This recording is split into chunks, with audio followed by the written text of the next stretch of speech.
आप देख रहे हैं सत्यहिंदी.com। एक नजर अब तक की सुर्खियों। दिल्ली की तिहाड़ जेल में बंद मुख्यमंत्री अरविंद केजरीवाल की जमानत को लेकर सुप्रीम कोर्ट ने आज शुक्रवार को अहम टिप्पणी की है।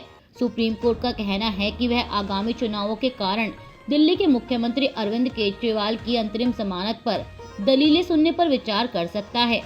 सुप्रीम कोर्ट ने ईडी के वकील से कहा कि वह मंगलवार 7 मई को इस मामले की सुनवाई के लिए इस पहलू पर तैयार होकर आए। हालांकि जस्टिस संजीव खन्ना और जस्टिस दीपांकर दत्ता की बेंच ने दोनों पक्षों को सचेत करते हुए कहा कि वे यह ना माने कि कोर्ट जमानत दे ही देगी। उन्होंने कहा कि हम बेल दे भी सकते हैं और नहीं भी, लेकिन हम हर पक्ष के लिए यहाँ मौजूद हैं और इससे किसी को कोई आश्चर्य नहीं होना चाहिए। केरल के वायनाड से चुनाव लड़ रहे कांग्रेस सांसद राहुल गांधी ने आज रायबरेली से भी नामांकन दाखिल कर दिया है। नामांकन दाखिल करते वक्त राहुल गांधी के साथ पार्टी के राष्ट्रीय अध्यक्ष मल्लिकार्जुन खड़गे, सोनिया गांधी, प्रियंका गांधी, अशोक गहलोत और रेवंत रेड्डी मौजूद रहे। इस दौरान राहुल गांधी ने रायबरेली में रोड शो भी किया, जहां उनके हजारों समर्थक इकट्ठा हुए। राहुल गांधी ने रायबरेली से नामांकन तो दाखिल कर दिया है, लेकिन वहीं लगातार ये सवाल उठ रहा है कि वह अमेठी से चुनावी मैदान में क्यों नहीं उतरे, जिसे लेकर भाजपा भी कांग्रेस पर लगातार हमलावर है। वहीं अब इसकी वजह बताते हुए कांग्रेस नेता जयराम रमेश ने कहा कि रायबरेली सिर्फ सोनिया जी की नहीं, खुद इंदिरा गांधी जी की सीट रही है। उन्होंने कहा कि यह विरासत नहीं, जिम्मेदारी है, कर्तव्य है। जयराम रमेश ने एक्स पर लिखा कि राहुल गांधी राजनीति और शतरंज के मंजे हुए खिलाड़ी हैं और सोच समझकर दांव चलते हैं, और इस निर्णय से बीजेपी, उनके समर्थक और चापलूस धराशायी हो गए हैं। बेचारे स्वयंभू चाणक्य जो परंपरागत सीट की बात करते थे, उनको समझ नहीं आ रहा कि अब क्या करें। और रही बात गांधी परिवार के गढ़ की, तो अमेठी और रायबरेली ही नहीं, उत्तर से दक्षिण तक पूरा देश गांधी परिवार का गढ़ है। उन्होंने आगे पीएम मोदी पर तंज कसते हुए कहा कि राहुल गांधी तो 3 बार उत्तर प्रदेश और 1 बार केरल से सांसद बन गए, लेकिन मोदी जी विंध्याचल से नीचे जाकर चुनाव लड़ने की हिम्मत क्यों नहीं जुटा पाए। जयराम रमेश ने आगे प्रियंका गांधी को साजिश के तहत चुनाव लड़ने से रोकने जैसे आरोपों का भी जवाब दिया। उन्होंने कहा कि प्रियंका जी धुआंधार प्रचार कर रही हैं और अकेली नरेंद्र मोदी के हर झूठ का जवाब सच से देकर उनकी बोलती बंद कर रही हैं। इसलिए यह जरूरी था कि उन्हें सिर्फ अपने चुनाव क्षेत्र तक सीमित ना रखा जाए। कांग्रेस नेता ने कहा कि प्रियंका जी तो कोई भी उपचुनाव लड़कर सदन पहुंच जाएंगी। चुनाव प्रचार में पूरी ताकत झोंक रहे प्रधानमंत्री मोदी ने आज पश्चिम बंगाल के बर्धमान दुर्गापुर में एक रैली को संबोधित किया। इस दौरान उन्होंने कहा कि बंगाल भाजपा एक अलग कानूनी सेल बनाएगी, जो उन वास्तविक शिक्षकों को कानूनी मदद देगी जिनकी नौकरी स्कूल सर्विस आयोग के घोटाले में चली गई है। प्रधानमंत्री ने कहा कि वह चाहते हैं कि टीएमसी द्वारा किए गए घोटाले में जो लोग शामिल हैं उन्हें सजा मिलनी चाहिए, लेकिन वे यह नहीं चाहते कि किसी निर्दोष को इससे परेशानी हो। उन्होंने कहा कि बंगाल में टीएमसी ने स्कूलों में शिक्षकों की भर्ती में घोटाला किया, जो बेहद शर्मनाक है। इस घोटाले की वजह से कई योग्य और असल उम्मीदवारों को भी परेशानी उठानी पड़ी है। मैंने भाजपा की बंगाल यूनिट से कहा है कि वे पार्टी की तरफ से एक अलग कानूनी सेल और सोशल मीडिया प्लेटफॉर्म बनाएं, जिससे योग्य शिक्षकों को मदद मिल सके।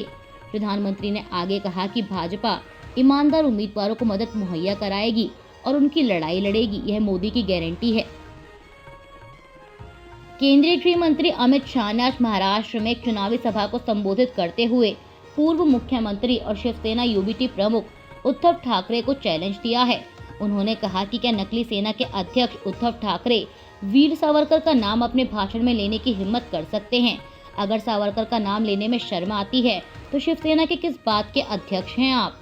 केंद्रीय मंत्री ने कहा कि वे नकली शिवसेना चला रहे हैं, असली शिवसेना एकनाथ शिंदे के साथ है। उन्होंने उद्धव ठाकरे से आगे सवाल करते हुए कहा कि 3 तलाक हटाना चाहिए या नहीं। मैं उद्धव को चैलेंज करता हूं कि बताएं 3 तलाक हटाना सही है या नहीं, पीएफआई पर बैन लगाना सही है या नहीं। उद्धव जी, आप इस बात का जवाब दीजिए। 370 हटाना चाहते हो, 3 तलाक हटाना चाहते हो, मुस्लिम पर्सनल लॉ हटाना चाहते हो। अमित शाह ने कहा कि बाला साहेब की विरासत ऐसे ही नहीं मिलती। रायबरेली और अमेठी में कांग्रेस उम्मीदवारों को लेकर बीजेपी के प्रदेश अध्यक्ष भूपेंद्र चौधरी ने भी निशाना साधा है। उन्होंने कहा कि कांग्रेस पार्टी देश का एक बड़ा राजनीतिक संगठन है। कांग्रेस ने लंबे समय तक देश की सरकार का नेतृत्व किया है, लेकिन यूपी से कांग्रेस पलायन कर चुकी है। भूपेंद्र चौधरी ने कहा कि 5 साल में राहुल गांधी कभी अमेठी नहीं आए, श्रीमती सोनिया गांधी कभी रायबरेली नहीं आई। अब ऐसे में निश्चित रूप से इनके मन में ये भाव रहा होगा कि अगर अमेठी गया तो जनता सवाल पूछेगी कि कहाँ थे, और अब रायबरेली में ये लोगों को भ्रमित करने का प्रयास करेंगे। लेकिन देश की जनता सच जानती है। अमेठी से किशोरीलाल शर्मा को उम्मीदवार बनाए जाने पर प्रियंका गांधी ने कहा कि केएल शर्मा का हमारे परिवार से वर्षों का नाता है। अमेठी रायबरेली के लोगों की सेवा में वे हमेशा मन प्राण से लगे रहे। उनका जन सेवा का जज्बा अपने आप में एक मिसाल है।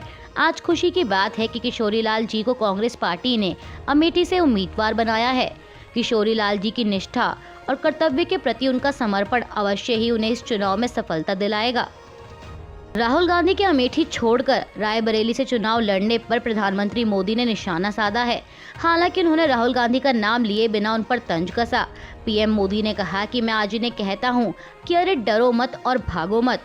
उन्होंने कहा कि अब ना किसी ओपिनियन पोल की जरूरत है और ना किसी एग्जिट पोल की, रिजल्ट साफ है। मैंने पहले ही कहा था, 2-3 महीने पहले कहा था कि इनकी सबसे बड़ी नेता चुनाव लड़ने की हिम्मत नहीं करेंगी और भाग जाएंगी, और वो भाग गई, राजस्थान से राज्यसभा गई। मैंने पहले ही बता दिया था कि शहजादे वायनाड से हार रहे हैं और हार के डर से जैसे ही वायनाड में मतदान समाप्त होगा वो तीसरी सीट खोजने लगेंगे। प्रधानमंत्री ने आगे कहा कि सब कह रहे थे कि वो अमेठी आएंगे, अमेठी से भी इतना डर गए कि वहां से भागकर रायबरेली में रास्ता खोज रहे हैं। ये सभी कहते हैं कि डरो मत। आज मैं भी इन्हें कहता हूं कि अरे डरो मत, भागो मत। राहुल गांधी के अमेठी से चुनाव न लड़ने पर यहां से बीजेपी सांसद और उम्मीदवार स्मृति ईरानी ने कहा कि मेहमानों का स्वागत है, हम मेहमानों के स्वागत में कोई कसर नहीं रहने देंगे।